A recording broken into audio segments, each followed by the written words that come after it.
A primera vista, esta historia parece un cuento de hadas.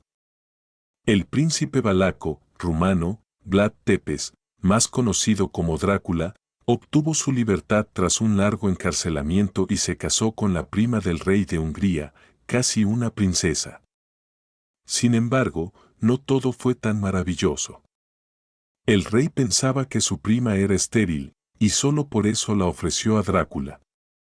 Un matrimonio dinástico sin hijos es casi inútil, pero el rey convenció a Drácula de que casarse con tal novia era un gran honor, lo que requería favores a cambio. Nadie sabía todavía que el rey se había equivocado respecto a su prima. Había que recordar el refrán: no cabes un hoyo para otro. La garantía viva en el acuerdo real. El rey húngaro Matías tenía una pariente que le ayudó 2 veces a sellar alianzas políticas.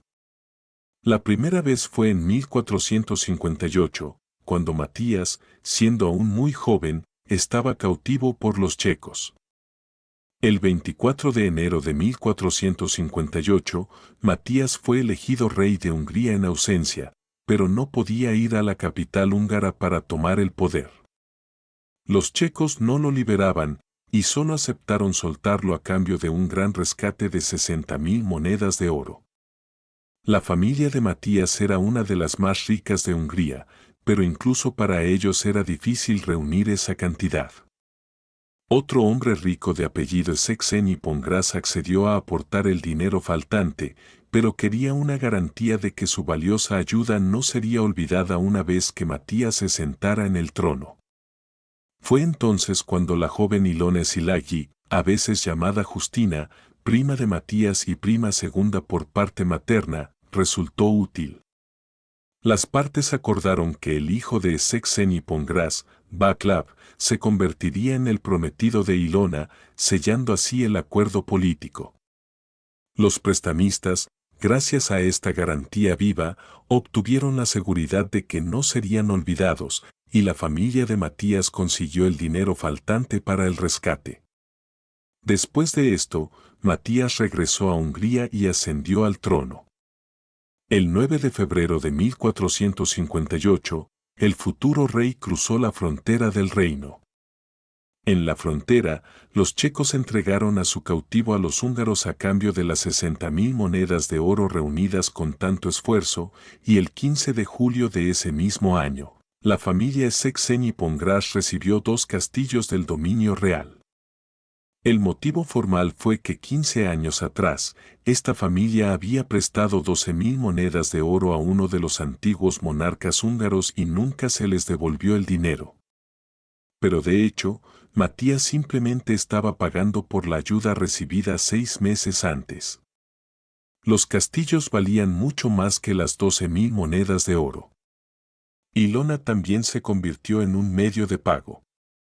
Se casó con Václav Székely Pongrácz y se fue a vivir con los padres de su esposo. Matías olvidó a su prima durante 17 años y solo la recordó cuando necesitó de ella para un favor similar al que había recibido en 1458.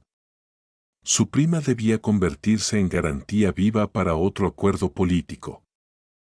La bestia debía ser obediente. En 1475, cuando Matías decidió casar a su prima con Drácula, Ilona tenía unos 30 años. Había enviudado hace un tiempo y no tuvo hijos en su matrimonio con Václav. El rey Matías, al tomar la decisión sobre su prima, tuvo en cuenta en particular la falta de hijos, así como el hecho de que Ilona tenía una hermana mayor que también resultó ser estéril, aunque se casó antes que Ilona. En la Edad Media, esta coincidencia era una sentencia para las mujeres. Se creía que la infertilidad era un rasgo familiar, al igual que la fecundidad. Si aparecían hermanas sin hijos, nadie dudaba de que la causa estaba en ellas y no en sus esposos. Ilona, quien por todos los indicios no podía tener hijos, parecía la candidata ideal para ayudar a calmar a Drácula, a quien Matías había mantenido encarcelado por más de 10 años y de quien difundía rumores sobre su monstruosa crueldad. La razón oficial de su encarcelamiento era que Drácula supuestamente había conspirado con el sultán turco y quería atraer a Matías a una trampa turca. En realidad, Drácula no conspiró con nadie y fue encarcelado injustamente, y los horribles rumores sobre él eran ciertos apenas en un cuarto. Además, Drácula sabía que el rey estaba relacionado con la propagación de esos rumores y que en la corte húngara se fomentaba la difusión de horrores valacos, rumanos. Drácula tenía suficientes razones para estar enojado, y si Matías liberaba a su prisionero, no podría deshacerse del problema solo con disculpas. Se necesitaba un argumento de peso para que Drácula, al obtener su libertad, no se convirtiera en un enemigo vengativo. Y la propuesta de emparentar era muy adecuada para la ocasión. Matías lo tenía todo previsto, formalmente, se emparentaría con Drácula a través de su prima, pero en realidad, el parentesco sería endeble, ya que no habría hijos en el matrimonio. Con el tiempo, incluso podría disolver el matrimonio, pero por ahora, Drácula debía sentirse obligado. El rey convenció a Drácula de que le estaba haciendo un gran honor, por lo que, a cambio, exigía obediencia. Todo es por el dinero. En 1475, Drácula se volvió necesario para Matías con el fin de recuperar la confianza del Papa y de los estados italianos, quienes no querían aportar fondos para una nueva cruzada contra el sultán turco. A principios de la década de 1460 ya le habían dado a Matías 40.000 monedas de oro, pero Matías lo gastó todo y no emprendió la cruzada. En 1462, Matías culpó del fracaso de la expedición a Drácula, acusándolo de conspirar con los turcos, y los italianos parecieron creerlo, pero aún así dejaron de soltar dinero, suponiendo que nuevas cantidades también serían malgastadas. Por eso, en 1475, Matías decidió cambiar el rumbo y declaró que Drácula no había conspirado con los turcos. Dijo que había habido un lamentable error, pero que ahora la cruzada se llevaría a cabo si se asignaba un nuevo presupuesto. Drácula debía ser el rostro de la nueva campaña militar, ya que los italianos no dudaban de que Drácula no se acobardaría ante la guerra, y además la reputación de monstruo, que se había labrado en los últimos años, también podía ser útil. El nombre de Drácula por sí solo infundía terror en los enemigos. Solo faltaba asegurarse de que Drácula se comportara de la manera correcta. Y para eso, Matías necesitaba a su prima Ilona como garantía viva. Casarse por el bien común. Al principio, a Ilona no le gustó la idea de casarse con Drácula. Los chistes sobre cómo Drácula ordenó cortar las manos a una campesina o sobre cómo rajó el vientre de su amante embarazada eran muy conocidos. Pero al final, Ilona accedió. Fue movida por el sentido del deber, como 17 años antes. Formalmente, ya había cumplido con su deber hacia la familia cuando se casó por primera vez. Nadie podía exigirle hacerlo de nuevo. Pero el rey Matías todavía tenía herramientas para ejercer presión sobre su prima. Si Ilona se negaba, su padre podría sufrir. Matías no solía decapitar a la gente, pero sí encarcelaba a aquellos que le desagradaban, y por mucho tiempo. Drácula no era el único con el que el rey había actuado de esa manera. Por ejemplo, el arzobispo János Vites fue puesto bajo arresto domiciliario hasta el final de sus días, acusado de traición. Ni siquiera el hecho de que alguna vez fue mentor de Matías lo salvó. El parentesco de sangre tampoco garantizaba inmunidad.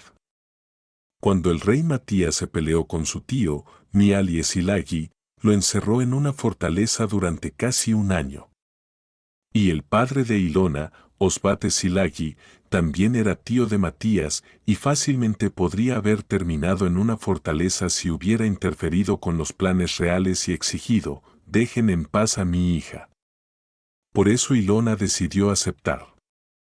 Ya estaba acostumbrada a sacrificarse por los intereses de otros. No quería que su padre se peleara con el rey por su causa. Además, le explicaron que el matrimonio con Drácula era necesario por el bien del mundo cristiano. Gracias a esta unión, se llevaría a cabo una nueva cruzada.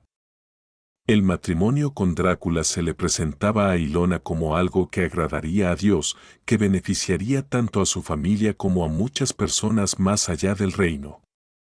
El propósito principal del matrimonio, creced y multiplicaos, como dice la Biblia, parecía algo secundario para Ilona, ya que pensaba que no podría tener hijos. Resultado inesperado. El matrimonio de Ilona Szilágyi con Drácula tuvo lugar en el verano de 1475 y al principio la pareja no se llevaba bien. Ilona, según su comportamiento anterior, era una mujer tranquila y devota.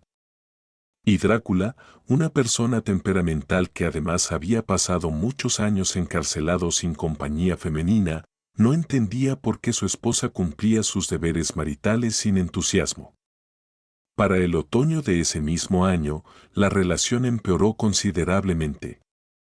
Esto se refleja en la intención de Drácula de construir una casa para él en la ciudad transilvana de Sibiu, a pesar de que la pareja tenía una casa común cerca de la capital húngara. Por lo visto, planeaban separarse. Pero justo en ese momento, Ilona descubrió que estaba embarazada. Dada su experiencia en su matrimonio anterior y la de su hermana sin hijos, todos pensaban que eso era imposible, y por eso se sorprendieron.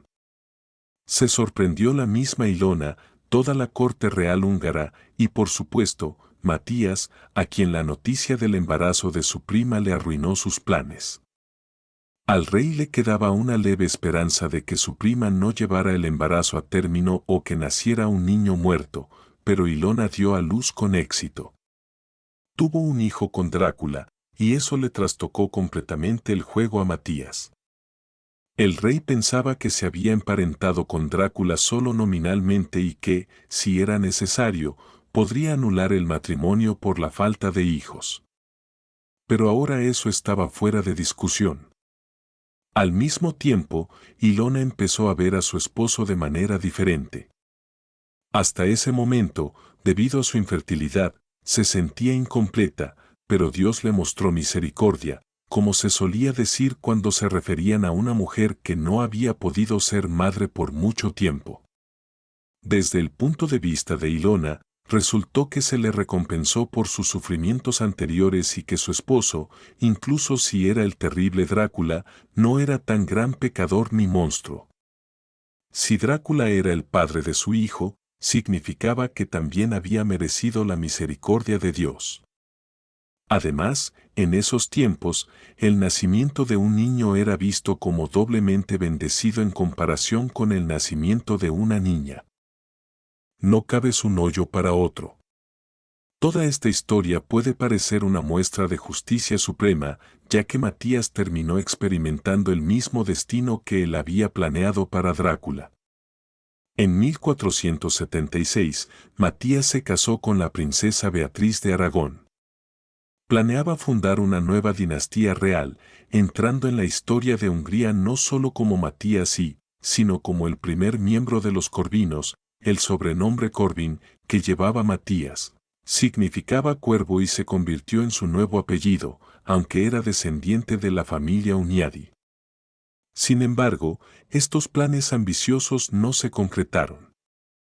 Beatriz resultó ser estéril, y Matías no podía divorciarse de ella por esa razón, porque eso implicaría devolver la enorme dote que había recibido. Eso habría vaciado las arcas del reino. Además, un divorcio habría afectado negativamente las relaciones de Matías con varios gobernantes europeos. Entonces Matías decidió nombrar a su hijo ilegítimo, János, como heredero.